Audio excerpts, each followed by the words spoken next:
We're talking to Tim Rivers, who founded J6PatriotNews.com. It was an outcrop of the January 6th fiasco that happened in our nation's capital on January the 6th, 2021, right after the election was stolen from Donald Trump. And we're coming to you today on the John Fredericks Media Network in Memphis, Nashville, Atlanta, Richmond, Norfolk, Pittsburgh, Philadelphia, and Morgantown, West Virginia. We also come to you on YouTube Live, Getter, Rumble, and X. So please go to those channels, subscribe if you will. I was surprised to learn that one of our listeners thought that she had to pay in order to subscribe. You don't. It's all free. And if you will subscribe, we'll put your name in a raffle for a Donald Trump MAGA hat signed by Rudolph Giuliani. But in order to get it, you have to email me at johngordontruth@gmail.com. All right, Tim. So I'm going to watch open.inc/J6 tonight, because I don't have anything planned, and that sounds like a great way to spend an evening. I haven't It's had going any. to melt your socks. I'm just going to tell you right now, your socks are just going to melt. Well, I was going to tell you, I haven't had any movie, alcohol in 90 days, and that may get me back to drinking. I don't know, but I'm going to watch it. So Ray Epps, he was a provocateur. Anybody with a brain and two eyes that cared to watch can tell that he was there to stoke the crowd up. The thing I don't understand is why we have the House of Representatives, we have the Judiciary Committee, the Oversight Committee. Why have we not subpoenaed Ray Epps and his bank records and his tax return to find out who was paying him in or around before or after January the 6th, 2021? It seems pretty obvious and pretty easy to me. Why are we protecting him, and who else are we protecting in the process? Well, I think that's a pretty obvious statement there. I mean, I don't have a problem jumping to that conclusion. Ray Epps is a provocateur. He was either there at the behest of a third party, and I don't know whether that's a governmental agency, a deep state agency, the Democratic Party. I have no idea.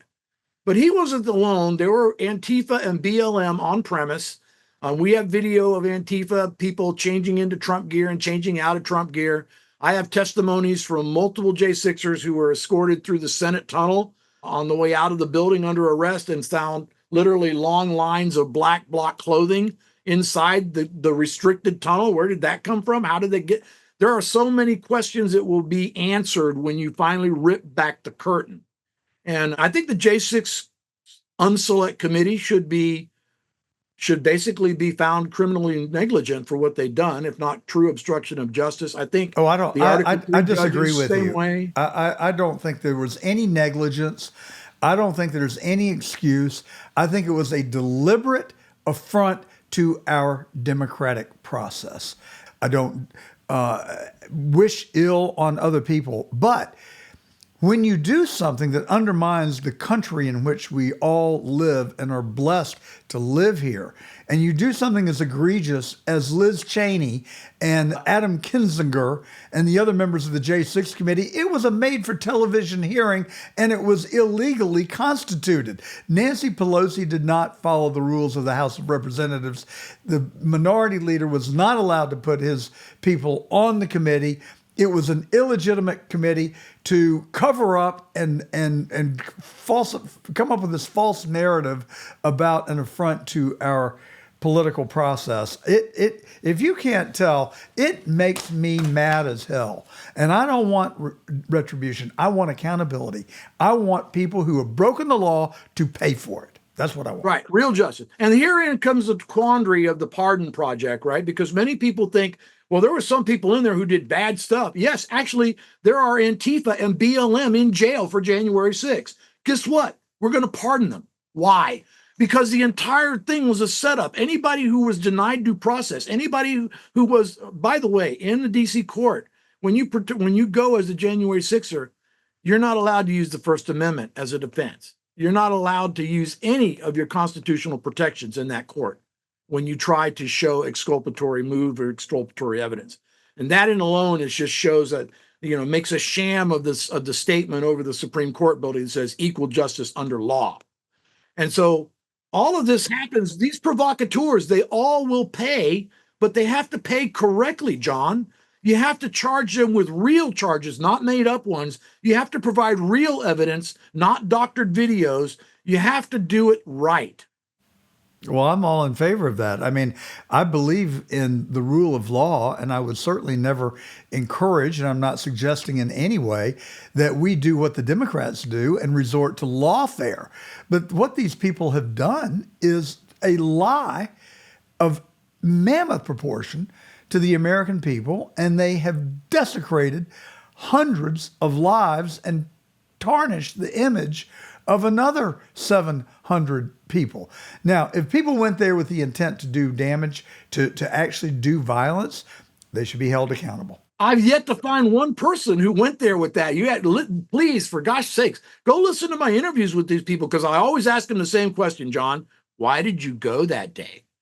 I get everything from God told me I needed to be there to I went to listen to my president because he was the most patriotic president I had ever heard, and I wanted to hear his last speech, to I wanted to have my voice heard by Congress. I had nobody say, I went to overthrow the government.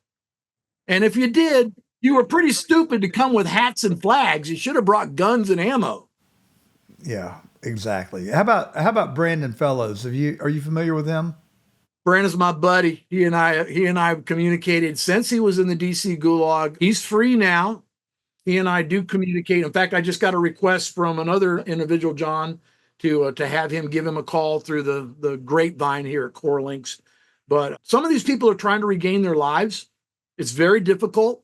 John's case, he can't get a good job because they branded him as a violent felon. So even though he was not convicted of a violent felony, in his documents that they pull up, it says he was convicted of a violent felony, and he wasn't. And these are the kind of things that have continued to ruin these people's lives and make their recovery and restoration of their civic lives impossible. And we want to fix that. We want to fix that with the pardon. I think these assistant U.S. attorneys that have been called to do this terrible harm to our country and our First Amendment rights serve at the pleasure of the President of the United States. It is my hope that Matt Gaetz will go there as Attorney General, and on the first day, he will fire them from their jobs. That will then stop the prosecutions and can be part of a process to get these people freed and their names back. But so for our listeners, Brandon Fellows, I think he's like 24, 25 years old, maybe. He's a young guy, and he's going to be a daddy. And he went to the Capitol on January the 6th, and he just he walked in and he went to the Hall of Statues, where he went through and basically conducted himself on a self-led tour of a mini tour of very the Capitol. nonviolent, didn't break anything, didn't take anything. He left without commotion. He left voluntarily. Nobody told him to leave. He harmed no one or no property. Yet they convicted him of participating in an insurrection. He spent 3 years in 3 different jails in the Washington, D.C. area. Now, Brandon Fellows is also the guy. There's a picture of him for our live stream. Yep. This is from our book, Letters from Prison, which was the first 190 days in the DC jail for all of the J6 people. This is what this book is about. It's all of their letters and their artwork. Brandon Fellows gets released from jail, and what does he do? He goes to a hearing at the Capitol before the committee that is in questioning Anthony Fauci. And Brandon sat behind Fauci and made these faces when Fauci would start spewing lies, and it, in effect, was mocking him. He became a celebrity in social media and my hero. I sent him $500 just for his criminal defense fund. He is a jovial person that is instantly likable, who doesn't seem to have a mean bone in his body. And in interviews and commentaries that I've read about him since being released from prison, he's not bitter. Doesn't have a chip on his shoulder. He smiles, he's gregarious. And it just, to me, highlights the sheer evilness of what these people have done. They don't care about the destruction of their fellow human beings. They only care about their own lust for power. I kind of disagree there. I think they do care. I think they care that they want to destroy these people. I mean, completely. It's gone beyond any Trump derangement syndrome. It's the lefty syndrome that nothing, anything that is authoritarian, that questions their ability to act out or to rape and pillage without result or accountability is scary to them, and it must be attacked and destroyed. Hell, they burned down entire cities because of this. I'm just thinking that when we move into this, I'm going to tell you, my expectation is a massive surgery on the federal government that will impact every American. It's not going to be pretty. It's not going to be easy. Surgery never is. But if you're literally with a life-threatening disease and you don't cut that cancer out, you're going to die from it. And I truly believe that's what's going to have to happen. We have agencies, bureaucracies that have entrenched themselves to the point of being not answerable to government. How could the Department of Defense fail their audits like 20 something years in a row and go, hey, we're getting better. We might get there by 2029. Really? Let me have your credit card. That's what I do with my kid. What do you do with agencies that have run amok like the FBI and the Department of Justice? How do you bring back the Department of Education into something that Americans will trust again? I don't think you can. I don't want to bring think it in back. some I cases, want to cancel it. take it away. I think you're going to see a massive reduction in the size of the federal government, and it will be painful to some, but it is necessary for us to stand on our own feet again and quit looking for the easy handout every day. Americans didn't do that when they formed this country, and we've gotten damn lazy. So Michael Byrd is a Capitol Hill police officer. I don't know how big he is. He looks to me to be 6 feet, 6'1", maybe even 6'2". He looks like he's out of shape. He's overweight. He looks like he's 230. And Ashley Babbitt is a young lady who I believe was from California or Texas. California. And she goes to the Capitol. She's among the protesters. Somehow, in videos, she is actually discouraging people from breaching the Capitol. She's encouraging them back. Somehow she gets lifted up, and I'm not sure why or how, but she appears to be starting to crawl through a window into the speaker's lobby of the nation's Capitol. Ashley Babbitt, 5'2", 5'3", unarmed. Michael Byrd, out of the shadows, draws a pistol, shoots and kills her in cold blood. Damn him, and damn the people who have enabled him. You're going to see that on timeline. I'm going to tell you, it's really hard to watch. Those of us who know Nikki. I've watched it so many times, it just turns my stomach, and it makes me so angry. I am beside myself over it. And his punishment was to be promoted in the Capitol Hill Police Department. Not only that, they secreted him away on a U.S. military base because he was afraid for his life, and justly so. I will tell you that those are the people we want to see justice for. The officers, we've identified all of the officers through body cam who started that riot, every single one of them. And they're all going to have to be accountable for their actions. They went beyond the pale, not only of their protocols and policies, but of their actual authority. And it didn't work in Nuremberg, folks. It ain't going to work here. I don't want to hear you were just doing your job when you attacked a 73-year-old woman with a baton, sprayed her in the face with bear mace, and then knocked her down a flight of concrete steps because she was standing in front of you with her hands clasped in prayer. There is no excuse for that, and you must be held accountable. That's why they call me Furious Tim. I just can't talk about this stuff, John, without getting, like you, I'm just there aggravated. with you, Tim. You've lived and breathed it every day. And you can tell I've got a lot of pent-up angst and frustration over this. And I have great sorrow for the victims. But on a broader scale, I'm worried about this being able to occur in the United States of America, where people within our government have weaponized government against people who were there to peacefully protest. Meanwhile, we're letting people with the Black Lives Matter movement torch and burn down federal buildings, and they get a complete free pass. You know what happened here? We've allowed this erasure of our history to really take root the last 10 or 15 years. And it is truism. Those who fail to study and remember history are doomed to repeat it. And that's one of the reasons that we took all these letters from these prisoners who were tested. Listen, you can't get any closer to the truth than first person testimony. The person who was there, not the person who heard it from another person or the person who witnessed it from the person who was actually involved in the event, there, first person testimony. That is as close to truth as you're ever going to get. And the letters that started coming into J6 Patriot News from other people who are writing prisoners like I was, I started publishing my letters from Jeff and other people. People read them and go, gosh, my guy said the same thing. And they started sending me their letters, and we were flooded, John. We were beginning to bury J6 Patriot News in letters. And really, there were so many other things that it does. We track the prisoners. We keep maps of the prisons. There's so much we do on that website. Marie Goodman, my partner, is just an amazing person.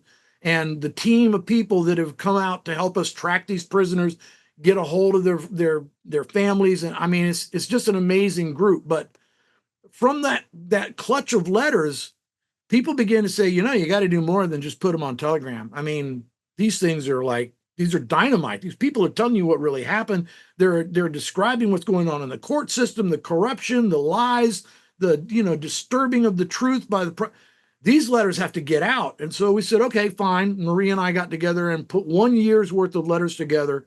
It actually picks up somewhere around June of 2021, when they've already been in the gulag for 5 or 6 months, and it goes all the way up to October of 22. And you hear firsthand testimony of the horror shows in this prison, including Brandon Fellows, who smuggles videos out of black water coming out and mold coming through the ceiling.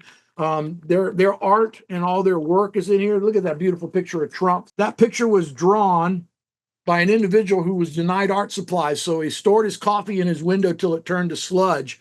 He took his M&Ms from the commissary, crushed up the candy colors and mixed them with water, and he drew that picture. And I got 3 others. They're just incredible. So what book were you just holding up there? What is that? This is the first book of the American Gulag Chronicles, Letters from Prison. This is what I do. I'm the voice of J6 when I can be. I take their letters and I publish them on our website. And this was the first book. Out the second year, this book is so much thicker. Why? Well, because these guys are all across the country now. They're in prisons everywhere.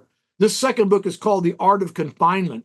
And it takes you now into their phases of almost trying to teach you how to survive tyranny. The book is I break it into lessons because that's what the letters felt like. They felt like they were trying to educate the American people. This can happen to me. It can happen to you. These are the things that you must do to preserve your liberty and your freedom and to free us. And so these books are important. And as I said, I'm contemplating that the third book will be called Freedom Rings and will take us through the releases and the pardons. All the money from the books goes to J6ers, by the way. I don't make a penny. Where can I buy a copy of the American Gulag Chronicles and the Art of Confinement? Lettersfromprison.us. Very easy to remember. Or you can get it right off our website at J6 News. But lettersfromprison.us. The books have a symbolic price. I want you to remember that you're not buying the book. You're contributing $45 to the fight. You're becoming part of my Gulag army. And you're preserving a piece of history that many people would like to see disappear. So the books are $45, or you can buy both of them for $80, and we'll send them to you. If you use promo code Tamara from my Tamara Scott show that I do Freedom Fridays, you'll get free shipping too. So I ask people to keep these books. They're coffee table books. They're beautifully illustrated and very nicely done, full high color quality ink and paper. They're meant to be a piece of history. They're in the Library of Congress. We will not forget these slights that have been done against the Constitution and the American public. And it's only through recording these things for history that the next generation can avoid the pitfalls that we seem to have missed. Well, Tim, if I'm going to send you a check tonight I'll go on the website and pay online for $250, I want 2 copies times 3. And for all of our listeners on John Gordon Truth, if you will email me, johngordontruth@gmail.com, the first 4 people that email me, I will send you a free copy of one of the books, The American Gulag Chronicles or The Art of Confinement. You can get it free. I'll send it to you. And I would love to help spread the word. That's a little bit that I can do. And I will keep 2 for my own edification. And I will enjoy looking at them. And when I do, I will think of you fondly, Tim Rivers, and all of the people, the army that you've assembled to help keep us free. I do want to say something to you and all of our listeners. In the days and weeks leading up to the presidential election that fortunately Donald J. Trump won, I was very vocal, and we had guests on the program. We beat a very familiar drum by the time the election rolled around, that it was time for Christians in America to get up off the sofa and go to the polls and vote. And especially the people that were in swing states. And I don't take any credit, but I give you all the credit for the Christians, evangelicals, Catholics, Jews, other people who decided that for the first time to vote in a long time. You made a difference. You especially made a difference in Pennsylvania. Do you know how many Amish people there are in Pennsylvania by any chance, Tim? No, but I know there's a lot. 200,000. Do you know how many people voted in 2020? How many Amish people? I thought none. They weren't really involved in 3,000. Do you know how many Amish people voted in Pennsylvania 3 weeks ago?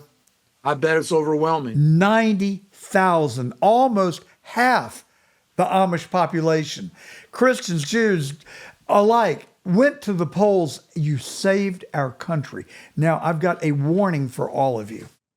It's not over. It is just begun. The amount of evil that is present in our federal government, as evidenced by Tim Rivers' testimony to us and witnessing today about the J6 prosecution of people who violated no laws. Hundreds were invited into the Capitol by the Capitol Hill police. Those very people have been charged with trespass and participating in an insurrection. It is as wrong can be. You've got to write letters. You've got to write letters to the editor of your local paper. You have got to call talk radio. Hell, you can call me right now, 804-778-8888. I'll take your calls, and we'll talk about J6, Tim Rivers, and the new freedom that we have restored in our country. But the fight has just begun. Write your congressman. Write anybody who will listen and tell them, free the J6 political prisoners. We demand justice. Thank you, Tim Rivers. It's been a pleasure having you on, and I welcome you back to the truth anytime that you'd like to come and share your latest information with us. I always tell everybody there's something for everyone, so don't do nothing. Here's how you can get your Donald Trump MAGA hat signed by Rudy Giuliani. I want you to know how grateful I am to each one of our listeners and viewers of our live stream. We really don't take this airtime for granted. It is such an honor and a privilege to be able to come to you each week with our insights into the news of the day. As I'm fond of saying, we watch the news so you don't have to. We also would like to encourage our radio listeners to go to rumble.com, youtube.com, and getter.com, search for John Gordon Truth, and subscribe to our channel. That little act of kindness on your part would go so far because it would help us expand our reach. And for a limited time only, if you will subscribe to our channel and then email me at johngordontruth@gmail.com, we will put you in a raffle for this once-in-a-lifetime Trump hat signed by none other than Rudy Giuliani. Wow. And that's the truth, and thank you for your consideration. It's time for a cleansing of America. It's time that we get this country back to a standard of truthfulness, ethics, and morality. And I think we're going to get there. I think it's going to be messy, and I think they're going to fight dirty. But we're smart enough to realize that we made a mistake. We're not going to let it happen again. Let's get it back, folks. We're on the way. And Tim Rivers, he has been an American hero. For the last 4 years, he has fought for the unnamed men and women who are the victims of the J6 Commission and the corrupted Department of Justice, who have indicted over 1,000 people and landed 300 of them in jail, and hundreds have been rotting in jail for as long as 3 years without even being indicted. This is the United States of America. This cannot happen in our country. Damn the people that have done this. And Tim Rivers has been fighting, and he's going to get him. He's going to help right this wrong, and so is Donald Trump.